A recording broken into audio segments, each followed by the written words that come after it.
Kinumpirma ng Department of Justice o DOJ na naaresto na si dating Negros Oriental 3rd District Representative Arnulfo Arnie Teves Jr.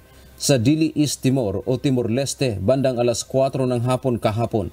Naglalaro pa umano ng golf ang expelled congressman nang arestuhin ito ng mga otoridad. Ayon kay Secretary Crispin Rimulya, ang pagkakahuli kay Teves ay patunay ng kapangyarihan ng international cooperation at walang terorista na maaring takasan ng hustisya. Dagdag pa ng DOJ, naging posible ang pag-aresto kay Teves dahil sa pakikipagtulungan ng law enforcement agencies tulad ng International Police o Interpol, National Central Bureau o NCB sa Dili at East Timorese Police.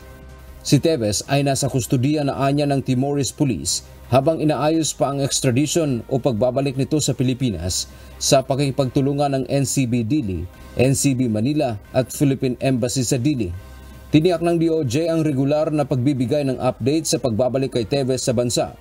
Hinikayat din ni Rimulya ang dating mambabatas na harapin ang paglilitis ng Korte ng Patas. Si Teves ay nahaharap sa patong-patong na kasong murder kaugnay sa pagpatay kay Negros Oriental Governor Ruel Digamo at ilan pang sibilyan noong March 2023. Dante Amento, UNTV, News and Rescue. Diyos ang aming sadigan, serbisyo publiko ang aming pinahahalagahan.